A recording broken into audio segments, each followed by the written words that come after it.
The flag of a militia is raised in Naim Square, once the site of executions by ISIS. Hassan, now age 33 and a media officer for the militias known as the Syrian Democratic Forces, SDF, was among the first to visit the stadium as bulldozers raised debris from the battle. "I don't know how to explain how I feel," he said. "First, there's joy that the city is finally liberated. There's sadness too, as I remember my friends who died as martyrs here. With the fall of Raqqa, this idea of a caliphate is at an end.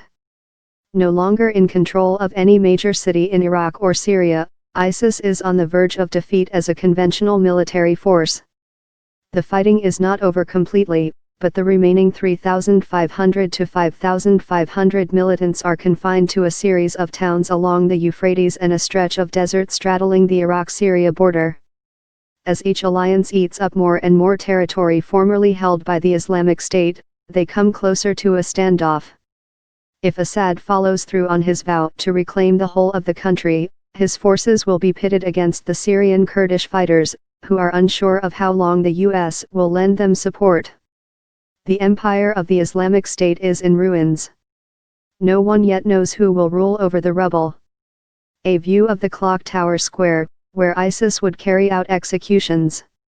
A member of the People's Protection Units, YPG, takes a selfie atop a destroyed bus.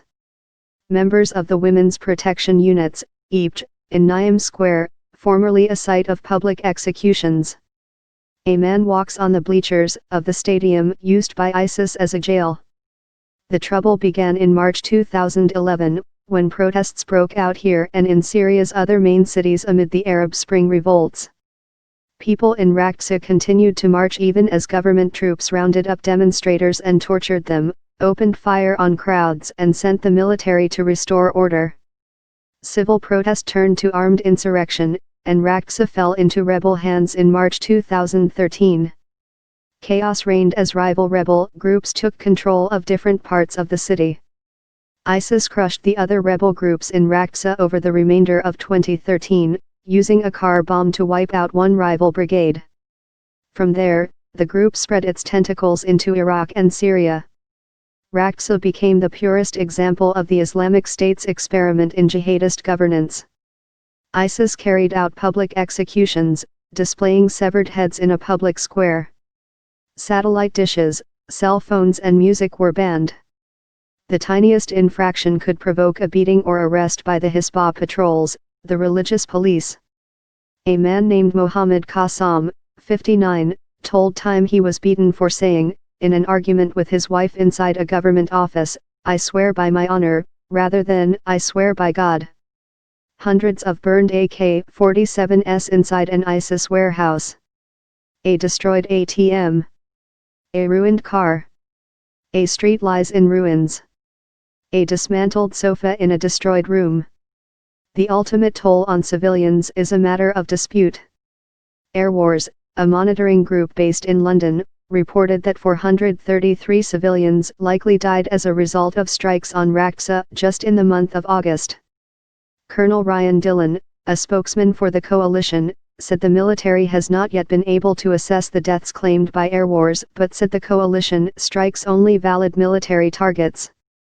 Still, some civilian deaths may be uncovered as the rubble is slowly cleared away. Michael Enright, a British actor who volunteered to fight with the Syrian militias battling ISIS, described an incident during the final days of the battle where he spotted a civilian and an ISIS fighter through the scope of a sniper rifle in a house across the front line.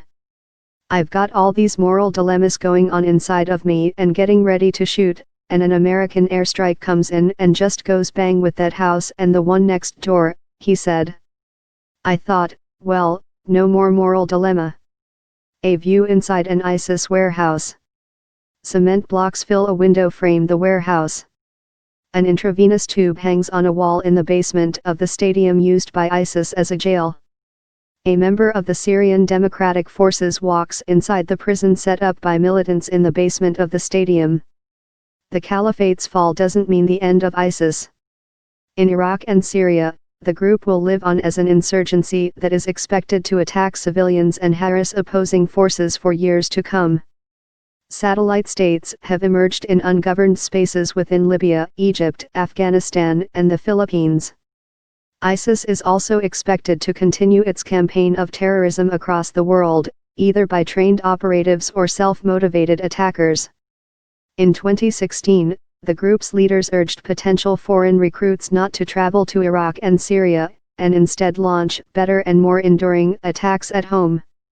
At least 5,600 people have returned to 33 home countries after traveling to Islamic State territory, according to the Sufan Center, a security analysis firm in New York.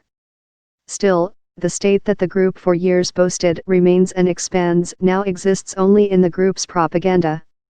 The project of statehood begun by al-Baghdadi, whose fate is unknown, is at an end. YPG fighters clear mines from a building. In Raqqa, the liberation was celebrated as a great victory by the Kurdish forces. On October 19, the Kurdish-led women's militia held a celebration in Naim Square, where ISIS had been known to carry out public executions. There, the militia raised a huge banner bearing the face of Abdullah Öcalan, the incarcerated founder of the militant Kurdistan Workers' Party, considered a terrorist group by the U.S. for its attacks within Turkey. The victory celebration began with a convoy of vehicles carrying female militia members honking and cheering as they circled the square. The fighters descended from the trucks carrying their assault rifles and assembled in rows under Öcalan's portrait. Among them were teenagers from Raqqa, recruited out of nearby displacement camps. One, who called herself Balasan, said she was 17. Another, Surya, was 15. A commander, Rajada Falat, who co-led the assault on Raqqa, confirmed that the group recruits children. Arab culture is different. They have problems in their families like getting married at a young age, she said. We never take them to fight until they're 18. Images of the event were broadcast across the region, leaving U.S. officials red-faced. Here was the militia proclaiming its victory in Raqqa by raising the banner of a group Washington has labeled terrorists. The U.S. Embassy in Ankara felt obligated to reiterate that Öcalan was not worthy of respect. A U.S. official said the military raised concerns to the SDF about the ceremony. We've talked to them for 2 years about this. Symbols mean something from both sides, said a U.S. military advisor who was present during the meeting.